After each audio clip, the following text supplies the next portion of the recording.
എല്ലാവർക്കും സ്വാഗതം. ഈ റിവ്യൂ ഇഷ്ടപ്പെടുവാണെങ്കിൽ ഒന്ന് ലൈക്ക് ചെയ്തും സബ്സ്ക്രൈബ് ചെയ്തും സപ്പോർട്ട് ചെയ്യണേ. അപ്പോൾ ബാലേന്ദ്രൻ സ്റ്റാലിയുടെ വീടിനെ കുറിച്ച് പറഞ്ഞു കഴിയുമ്പം അങ്ങ് ഇഷ്ടപ്പെടുന്നില്ല അലീനയ്ക്ക്. അലീന പറയുവാണ് ഇതത്ര നല്ല ഒരു കാര്യമായിട്ട് എനിക്ക് തോന്നുന്നില്ല അച്ഛാന്ന്.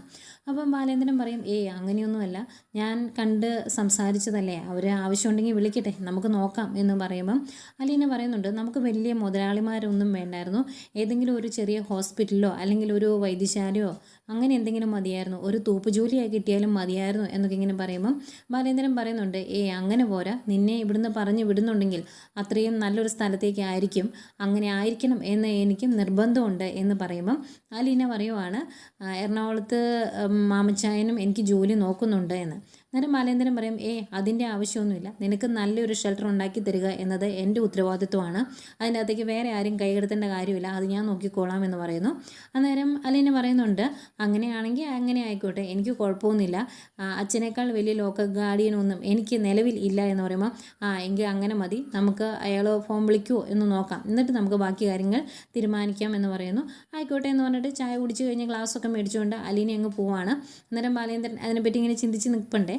ഈ സമയം അലീന മുകളിൽ നിന്ന് താഴേക്ക് ഇറങ്ങി വരാൻ വേണ്ടി വെയിറ്റ് ചെയ്യുമായിരുന്നു. താഴെ ബബിതയും കൃഷ്ണമോളും ഇറങ്ങി വരുന്നതേ ചോദിക്കും അച്ഛൻ എന്താ പറഞ്ഞേ, ചേച്ചിക്കുള്ള ഷെൽട്ടറൊക്കെ കണ്ടുപിടിച്ചോ, എവിടെയാണെന്ന് പറഞ്ഞോ എന്നൊക്കെ ചോദിക്കും. അന്നേരം അലീന പറയും ഇല്ല, കുറച്ച് സ്ഥലങ്ങളിൽ കറങ്ങി എന്ന് മാത്രം പറഞ്ഞു, പിന്നെ എവിടെയൊക്കെയോ ചോദിച്ചിട്ടുണ്ട്, ഇനി അവരവിടുന്ന് ഫോൺ വിളിച്ച് വേണോ വേണ്ടയോ എന്ന് പറയാം എന്നാ പറഞ്ഞത് എന്നൊക്കെ പറയുമ്പം ചേച്ചിക്ക് ഇഷ്ടമാണോ ഇവിടുന്ന് പോകാൻ, ചേച്ചി ഇവിടുന്ന് പോകും എന്ന കാര്യം ഉറപ്പിച്ചതാണോ എന്നൊക്കെ കൃഷ്ണമോൾ ചോദിക്കുന്നു. അന്നേരം പോവണ്ടേ മോളെ, അല്ലാതെ എങ്ങനെയാണ് എന്ന് ചോദിക്കും. അന്നേരം ബബിതയ്ക്ക് ദേഷ്യം വരുവാണേ. ബബിത പറയുക അനുഭവിച്ചോ, എവിടെ വേണമെങ്കിലും പൊയ്ക്കോ, എങ്ങോട്ടെങ്കിലും പൊയ്ക്കോ, ദൂരെയാണെങ്കിലും കുഴപ്പമൊന്നുമില്ല, തന്നെ ചോദിച്ച് മേടിച്ചതല്ലേ എന്നിങ്ങനെ ചോദിച്ചിട്ട് ബബിത ഇങ്ങനെ കയറി പോകും. ബബിതയ്ക്ക് ദേഷ്യവും സങ്കടമൊക്കെ വരുന്നുണ്ട്. അന്നേരം കൃഷ്ണമോൾ പിന്നെയും ചോദിക്കുക ചേച്ചിക്കുള്ള ഷെൽട്ടർ ശരിയായി എന്നാണോ അച്ഛൻ പറഞ്ഞത്, അപ്പോൾ ഇനി ഒരുപാട് ദിവസമൊന്നും ഇവിടെ കാണില്ലേ എന്ന് ചോദിക്കുമ്പോൾ അറിയില്ല മോളെ, അവർ ഫോൺ വിളിക്കുന്നതനുസരിച്ച് നമുക്ക് എന്തെങ്കിലും ചെയ്യാമെന്ന് അച്ഛൻ പറഞ്ഞത് എന്ന് പറയും. അതിൽ എനിക്ക് നല്ല സങ്കടമൊക്കെ വരുന്നുണ്ട്. ഏതായാലും അതെല്ലാം കഴിഞ്ഞു വൈകിട്ട് എല്ലാവരും കൂടി ഭക്ഷണം കഴിക്കാനിരിക്കുവാണ്. അന്നേരം ഭക്ഷണമൊക്കെ എടുത്ത് വെക്കുന്നുണ്ട് ബബിത. അതിൻ്റെ കൂടെ രോഹിത് വന്നിട്ട് ഗ്ലാസ് എല്ലാവർക്കും എടുത്ത് വെച്ച് അതിനകത്ത് വെള്ളമൊക്കെ ഒഴിച്ച് കൊടുക്കുന്നു. എല്ലാവരും എല്ലാം എടുത്ത് വെച്ചിട്ട് അവിടെ ഇരിക്കുക. അന്നേരം ബാലേന്ദ്രൻ ചോദിക്കും അലീന എന്ത് ചെയ്യുന്ന. അന്നേരം കുളിക്കുവാണെന്ന് പറയുമ്പം എങ്കിൽ പിന്നെ എന്തിനാ ഇപ്പം ഫുഡ് എടുത്തത്, അവളോട് വന്നിട്ട് പോരായിരുന്നു എന്ന് ചോദിക്കും. അന്നേരം ബബിത പറയും കുളിയൊക്കെ കഴിഞ്ഞതാന്നേ, മേക്കപ്പ് ആണോ എന്ന്. അന്നേരം അവൾക്കും മേക്കപ്പ് ഉണ്ടോ എന്ന് ബാലേന്ദ്രൻ ചോദിക്കുമ്പോൾ ഭയങ്കര മേക്കപ്പാണ്, ചിലപ്പം പൗഡർ ഇടും, പിന്നെ ചിലപ്പം കണ്ണെഴുതി പൊട്ടൊക്കെ തൊടുമെന്ന് പറയുമ്പം ബാലേന്ദ്രൻ പറയുന്നുണ്ട് പണ്ടുള്ള പെൺകുട്ടികൾക്ക് അത്രയൊക്കെ മേക്കപ്പ് ഉണ്ടായിരുന്നുള്ളൂ എന്ന്. എന്നിട്ട് ബാലേന്ദ്രൻ പറയുവാണ് ഇങ്ങനെ ഇപ്പോൾ കാണിക്കുന്ന ഈ ഐക്യം എന്നും ഉണ്ടാവണം, ഇത് നേരത്തെ നിങ്ങൾക്ക് ആകായിരുന്നു എന്ന്. അന്നേരം ബബിത പറയുവാണ് അച്ഛാ ഞങ്ങൾക്കിതൊന്നും ശീലമില്ലല്ലോ അതുകൊണ്ടാണ് എന്ന്. അന്നേരം ബാലേന്ദ്രൻ പറയും ഒരു വീട്ടിൽ ഒരു പെണ്ണൊരുത്തി മതി, നേരാവണമുള്ള ഒരു പെണ്ണ് മതി ആ കുടുംബം സ്വർഗം ആകാൻ എന്ന് പറയുമ്പം ബബിത പറയുവാണ് അലീന ചേച്ചി ആയിരിക്കും അച്ഛൻ ഉദ്ദേശിച്ചത് എന്ന്. അന്നേരം ബാലേന്ദ്രൻ പറയുന്നുണ്ട് ഞാനിപ്പോൾ വേറെ ആരെയും ഉദ്ദേശിക്കുന്നില്ല, നിങ്ങൾ 4 പേരും നല്ല മക്കളാണ്, നല്ല ഐക്യത്തോടെ ഇങ്ങനെ തന്നെ മുന്നോട്ട് പോകണം എന്നൊക്കെ പറയുന്നു. അന്നേരം ബബിത ചോദിക്കും അച്ഛാ അലീന ചേച്ചി ഇവിടുന്ന് പറഞ്ഞു വിടാൻ തീരുമാനിച്ചോ, ചേച്ചിക്കുള്ള താമസ സ്ഥലവും ജോലിയും ഒക്കെ അച്ഛൻ കണ്ടുപിടിച്ചോ എന്ന് ചോദിക്കുമ്പോൾ ഒരിടത്ത് പറഞ്ഞു വെച്ചിട്ടുണ്ട് എന്ന് പറയും. അന്നേരം ഏത് സ്ഥലമാണ് എന്ന് ചോദിക്കുമ്പം കുളത്തുപുഴ എന്ന് പറയും. അന്നേരം രോഹിത് ചോദിക്കും അവിടെയൊക്കെ അച്ഛൻ എങ്ങനെയാണ് പരിചയമുള്ളത് എന്ന്. അന്നേരം ബാലേന്ദ്രൻ പറയും എനിക്ക് ഒരുപാട് ഫ്രണ്ട്സ് ഉള്ളതല്ലേ, അങ്ങനെ കണ്ടുപിടിച്ചതാണ് എന്ന്. അന്നേരം എങ്ങനെയുള്ള സ്ഥലമാണ് എന്നൊക്കെ ചോദിക്കുമ്പം ഒരു വലിയ റബ്ബർ തോട്ടത്തിന് നടുക്കുള്ളൊരു വീടാണ്, വലിയ കുഴപ്പമില്ല എന്നൊക്കെ പറയുമ്പം അത്രയും ദൂരെ അലീന ചേച്ചി പറഞ്ഞു വിടാനല്ലേ, ഇതിൻ്റെ ആവശ്യമുണ്ടോ എന്നൊക്കെ ചോദിക്കുമ്പം ബാലേന്ദ്രൻ പറയുന്നുണ്ട് നമ്മൾ പറഞ്ഞു വിട്ടാലും ഇല്ലെങ്കിലും അവൾ പോകും, അങ്ങനെ പോകുന്നുണ്ടെങ്കിൽ ഒരു നല്ല സ്ഥലത്ത് വേണം അവൾ ചെന്നെത്താൻ എന്ന് എനിക്ക് നിർബന്ധമുണ്ട്, അതുകൊണ്ടാണ് ഞാൻ ഇങ്ങനെ അന്വേഷിച്ചിറങ്ങിയത് എന്ന് പറയുമ്പോഴും ബബിത പറയുന്നുണ്ട് ഇതിൻ്റെ പുറകെ അച്ഛന് പോകേണ്ട വല്ല കാര്യം ഉണ്ടായിരുന്നോ, നമ്മളങ്ങനെ കണ്ടുപിടിച്ചില്ലായിരുന്നെങ്കിൽ ചേച്ചി ഇവിടെ നിന്നേനെ എന്ന്. അന്നേരം അതൊന്നും നടക്കുന്ന കാര്യമല്ല എന്ന് ബാലേന്ദ്രൻ പറയുന്നുണ്ട്. അന്നേരം ബബിത പറയുന്നുണ്ട് ചേച്ചി അവിടെ ചെന്ന് കഴിഞ്ഞാൽ അവിടെയുള്ള ആൾക്കാരുമായിട്ട് പെട്ടെന്ന് കൂട്ടാകും, പിന്നെ പയ്യെ നമ്മളെയെല്ലാം മറന്നു പോകുമെന്ന്, ഓർക്കില്ല എന്ന് പറയുമ്പം വിഷമാവും ആട്ടോ രോഹിത്തിനും. അന്നേരം കൃഷ്ണമോൾ പറയുന്നുണ്ട് അല്ലെങ്കിൽ തന്നെ ഇവിടുത്തെ എന്തെങ്കിലും കാര്യം ചേച്ചിക്ക് ഓർത്ത് വെക്കാനുള്ള നല്ല കാര്യങ്ങളുണ്ടോ, ഇല്ലല്ലോ, പിന്നെ എങ്ങനെയാണ് ചേച്ചി നമ്മളെയൊക്കെ ഓർക്കുന്നത് എന്നിങ്ങനെ പറയും. ശരിക്കും ചേച്ചി ഇവിടെ വന്ന സമയം തൊട്ട് ചേച്ചീനെ എല്ലാവരും കൂടി ഇട്ട് ദ്രോഹിക്കുമല്ലായിരുന്നോ എന്ന് ചോദിക്കും. എന്നിട്ട് അല്ലേ അച്ഛാന്ന് ചോദിക്കുമ്പം ബാലേന്ദ്രനൊന്നും മിണ്ടിയല്ലേ.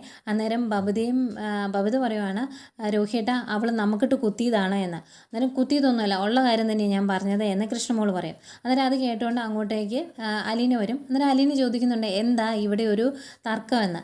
അന്നേരം കൃഷ്ണമോൾ ഈ കാര്യം പറയുവേ. എന്നിട്ട് അലീനയോട് ചോദിക്കും, ഞാൻ പറഞ്ഞത് ശരിയല്ലേ, ഞാൻ ഇവർ കുത്തിയതൊന്നും അല്ലല്ലോ, ഉള്ള കാര്യമല്ലേ പറഞ്ഞത് എന്ന്. അന്നേരം അലീന പറയും, ഒരാൾ തെറ്റ് തിരുത്തി മുന്നോട്ട് പോയി കഴിഞ്ഞാൽ അയാളുടെ ആ പഴയ തെറ്റിനെ കുറിച്ച് ഓർമ്മിപ്പിച്ച് പിന്നെ കുത്താൻ നിൽക്കരുത്, അത് അവർക്ക് വിഷമമാകും എന്ന്. എന്നിട്ട് അലീന പറയുന്നുണ്ട്, ഈ പറഞ്ഞ കാര്യങ്ങളെല്ലാം ശരിയാണ്. ഒരാളെ ആരെങ്കിലും ദ്രോഹിച്ചിട്ടുണ്ടെങ്കിൽ അയാളുടെ മനസ്സിൽ നിന്ന് അതൊരിക്കലും പോകില്ല, മനസ്സിൽ തന്നെ കിടക്കും. പിന്നെ അതിനെല്ലാം പുറമെ വേറൊരു കാര്യം കൂടിയുണ്ട്. അങ്ങനെ ചെയ്യുമ്പോൾ മനസ്സിലേക്കുന്ന മുറിവ് ഒരിക്കലും പോകില്ലെങ്കിൽ പോലും അതിൻ്റെ മുകളിൽ പിന്നീട് മരുന്ന് പുരട്ടുകയും ലാളിക്കുകയും സ്നേഹിക്കുകയും ഒക്കെ ചെയ്തിട്ടുണ്ടെങ്കിൽ അത് അതിനേക്കാൾ ഏറെ മുന്നിൽ നിൽക്കും, അതൊരിക്കലും അതും മറന്നു പോകില്ല എന്നൊക്കെ പറയുന്നു. അന്നേരം ബാലേന്ദ്രൻ പറയുന്നുണ്ട്, അത് നേരാണ് എന്ന്. അന്നേരം ബബിത പറയുക, ഇതൊക്കെ സഹിക്കാം, അച്ഛൻ ഇതിൻ്റെ പുറകെ നടക്കുന്നതാണ് എനിക്ക് സഹിക്കാൻ പറ്റാത്തത്, അച്ഛന് ഇതിൻ്റെ വല്ല കാര്യം ഉണ്ടായിരുന്നോ എന്ന് ചോദിക്കും. അന്നേരം ബാലേന്ദ്രൻ പറയുന്നുണ്ട്, ഇവിടുന്ന് പോകണമെന്ന് എനിക്ക് 1% പോലും ആഗ്രഹമില്ല, പോകരുത് എന്ന് തന്നെയാണ് ഞാൻ പറഞ്ഞിരുന്നത്. പക്ഷെ അവൾ പോയേ പറ്റുള്ളൂ എന്ന് നിർബന്ധം പിടിക്കുമ്പം അവൾ നല്ലൊരിടത്ത് എത്തിച്ചേരണം എന്നുള്ളത് എൻ്റെയും കൂടി വാശിയാണ്, എൻ്റെ ഉത്തരവാദിത്വമാണ് എന്ന് പറയുന്നു. എന്നിട്ട് അന്തേക്ക് എല്ലാവരുടെയും മുഖം അങ്ങ് മങ്ങുവേ. അന്നേരം എല്ലാവർക്കും ഭയങ്കര വിഷമമായി എന്ന് മനസ്സിലാകുന്ന അലീന, ഇതെന്താ ഇങ്ങനെ സംസാരിച്ചിരിക്കുന്നത്, ഭക്ഷണം തണുത്തു പോകും, കഴിക്കുക എന്ന് പറയുന്നു. അങ്ങനെ എല്ലാവരും ഭക്ഷണം കഴിച്ച് അവിടെ നിന്ന് എഴുന്നേൽക്കുവാണ്. അത് കഴിഞ്ഞ് അലീന റൂമിൽ വന്ന് കിടക്കാൻ തുടങ്ങുവാണേ.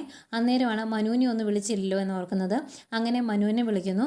വിളിച്ച് കഴിയുമ്പോൾ എന്നിങ്ങനെ വയ്ക്കുക. അന്നേരം മനുവേട്ട സമയം കിട്ടിയില്ല, വന്നു കഴിഞ്ഞപ്പോൾ തിരക്കായിരുന്നു, വീടെല്ലാം ഒന്ന് വൃത്തിയാക്കണമായിരുന്നു, 3-4 ദിവസമായില്ലേ അടച്ചിട്ടിട്ട് പോയിട്ട്, പിന്നെ ഭക്ഷണം ഉണ്ടാക്കണമായിരുന്നു, തുണി കഴുകണമായിരുന്നു, അങ്ങനെ ഒരുപാട് പണിയുണ്ടായിരുന്നു, അതുകൊണ്ടാണ് ഇപ്പോഴാണ് ഒന്ന് ഫ്രീ ആയത് എന്ന് പറയും.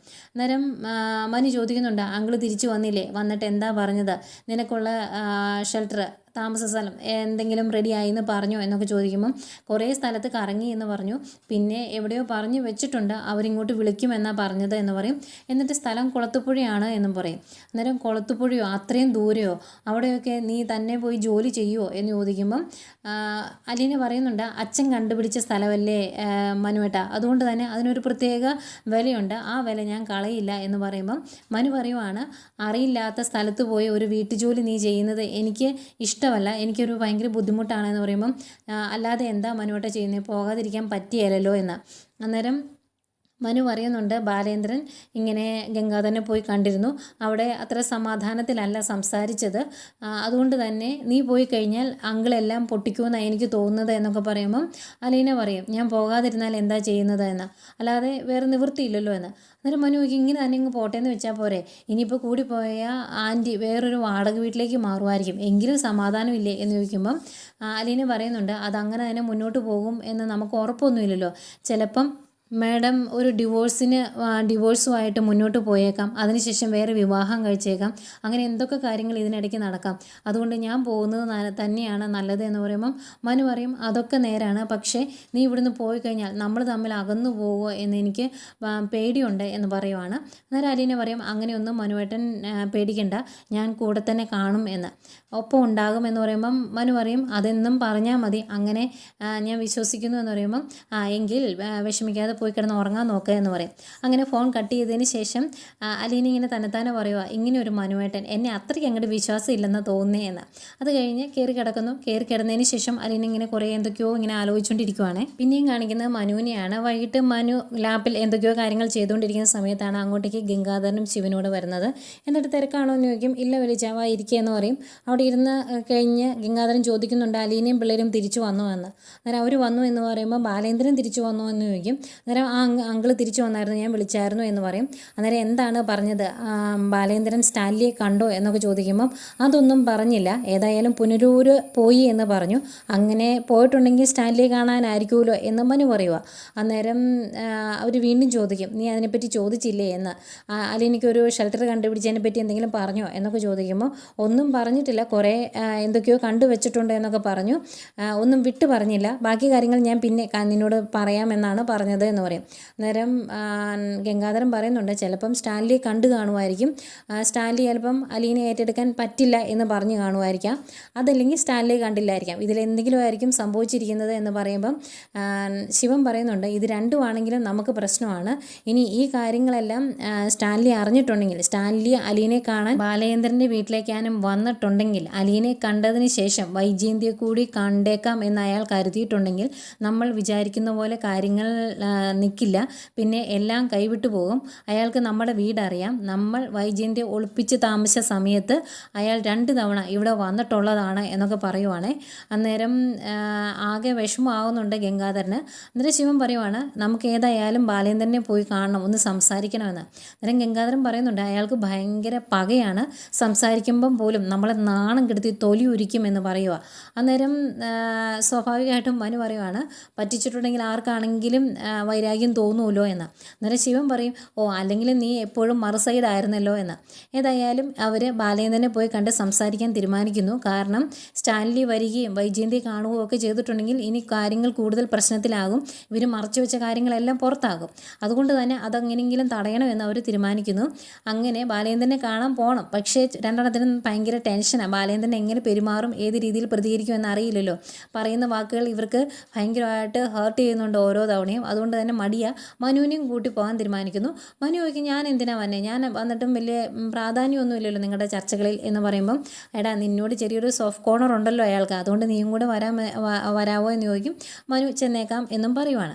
പിന്നെ കാണിക്കുന്ന പിറ്റേ ദിവസമാണ്. രാവിലെ ബബിത റെഡിയായിട്ട് ഓടി ഇറങ്ങി പോകുമ്പോഴേക്കും ടിഫിൻ ബോക്സ് എടുത്തില്ല, അത് പുറകെ എടുത്തുകൊണ്ട് കൊടുക്കും അലീന.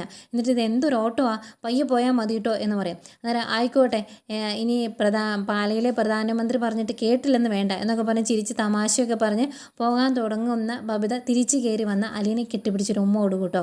അന്നേരം ചിരിച്ചുകൊണ്ട് ഇത് എന്നതാടി എന്ന് ചോദിക്കും. അന്നേരം ഇതെന്നതാണെന്ന് മനസ്സിലായില്ലേ എന്ന് ചോദിക്കുമ്പോൾ ഇല്ല മനസ്സിലായില്ല എന്ന് അലീന പറയും. അന്നേരം മനസ്സിലായില്ലെങ്കിലേ മനസ്സിലാക്കണ്ട എന്ന് പറഞ്ഞ് ചിരിച്ചുകൊണ്ട് ബബിത നേരെ വണ്ടി കയറി വിട്ടടിച്ച് പോകാൻ തുടങ്ങുമ്പോഴാണ് അവിടുന്ന് വണ്ടി കയറി വരുന്നത് കാണുന്നത്. അതിൻ്റെ അകത്ത് മനുവും ശിവശങ്കരനും ഗംഗാധരനും ഒക്കെ ഉണ്ട്. അവരോടൊക്കെ ഒരു ഹായ് ഒക്കെ പറയും. അന്നേരം എങ്ങോട്ടാ വിട്ടടിച്ച് എന്ന് മനു ചോദിക്കുമ്പം കോളേജിലോട്ടാ, സമയമില്ല പോട്ടേട്ടോ പിന്നെ കാണാം എന്ന് പറഞ്ഞാൽ ബബിത അങ്ങ് പോകും. അത് കഴിഞ്ഞ് വണ്ടി വന്ന് നിൽക്കുന്നു. വണ്ടിയിൽ നിന്ന് ഇവർ 3 പേരൂടെ ഇറങ്ങി വരുമ്പം അലീന ചോദിക്കും ആഹാ ഇതെന്താ അങ്കിളൊക്കെ, ഇതൊരു സർപ്രൈസ് വിസിറ്റ് ആയല്ലോ എന്നൊക്കെ ചോദിക്കുമ്പം ഞങ്ങൾ വന്നത് ബാലേന്ദ്രനെ ഒന്ന് കാണാനാ, ബാലേന്ദ്രൻ മുകളിലുണ്ടോ എന്ന് ചോദിക്കും. അന്നേരം അച്ഛൻ റൂമിലുണ്ട് എന്ന് പറയുന്നു. അന്നേരം ഞങ്ങളൊന്ന് പോയി കണ്ടിട്ട് വരാമെന്ന് ഗംഗാധരൻ പറയുവാണ്. എന്നിട്ട് അകത്തേക്ക് കയറാൻ തുടങ്ങിയിട്ട് അലീനെ നോക്കിയിട്ട് ഇങ്ങനെ വിഷമത്തോടെ പറയുവാണ് നീ ഇവിടുന്ന് പോകാൻ തീരുമാനിച്ചു എന്ന് ഞാൻ അറിഞ്ഞു, നിന്നോട് എന്ത് പറയണം എന്ന് എനിക്കറിയില്ല എന്നിങ്ങനെ പറഞ്ഞ് വിഷമിച്ച് ഇങ്ങനെ ഗംഗാധരൻ അലീനയുടെ മുഖത്തേക്ക് നോക്കുന്നു. അലീനയ്ക്ക് ഇത്തിരി വിഷമമൊക്കെ വരുന്നുണ്ട്. അത്രയും കാണിച്ചുകൊണ്ടാണ് ഇന്നത്തെ കഥ തീരുന്നത്. പിന്നെ നാളത്തെ പ്രൊമോ കാണിക്കുന്നുണ്ട്. പ്രൊമോയിൽ മനുവും അലീനയും സംസാരിക്കുന്നുണ്ട്.